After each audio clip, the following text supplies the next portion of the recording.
NATO Secretary-General Mark Rutte is in Rome today for two major meetings as Ukraine remains top of agendas. Now, he's set to meet Prime Minister Giorgia Meloni, and he'll participate as well in a Weimar Plus meeting of foreign ministers from a list of European countries, including France, Germany, Poland, the UK and Ukraine. We're going to cross live to Rome, talk to our correspondent Seema Gupta, who joins us from there. Seema, let's start with this Weimar meeting. What could come out of it?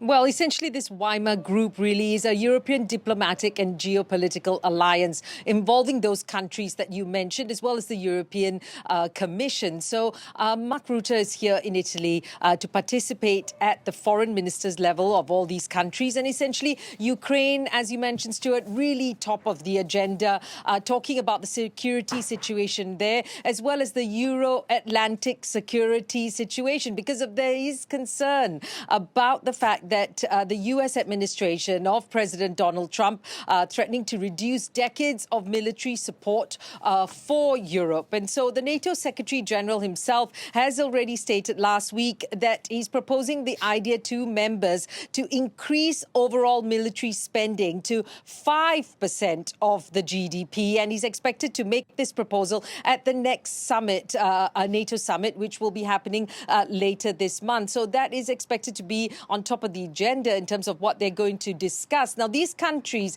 in NATO and these countries at this Weimar group some of them have already increased the spending to 2% of the GDP as a result of the Russian invasion to Ukraine, concern about security in their own countries. But it's only 22 members of the 32 members of NATO that have increased it to 2%. Others are struggling to reach that figure. So some say, how far are they going to be able to reach that 5%? So he definitely will be talking about this with those foreign ministers of those countries in the Weimar group here in Rome later today. Seema, he's also going to meet, isn't he, with Giorgia Meloni, a nationalist, of course. But how are relations between Italy and NATO? Still on track? Well, still on track as far as supporting NATO and, of course, supporting Ukraine. I mean, Giorgia Meloni has been very clear about that, but she's also a very close ally of U.S. President Donald Trump.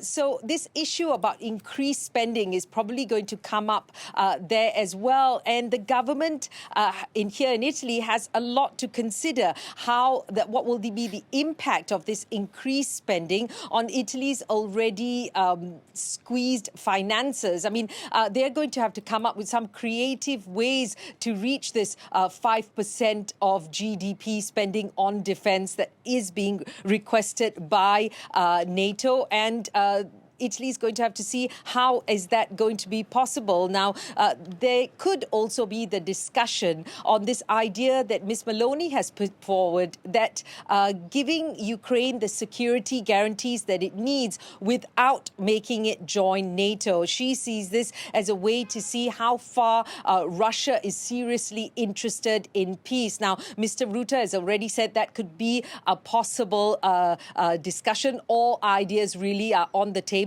But such an idea would only be proposed after there is a ceasefire between Russia and Ukraine. Some critics wonder actually how this idea can actually be put forward. They want to see the details. Ukraine has asked to see the details.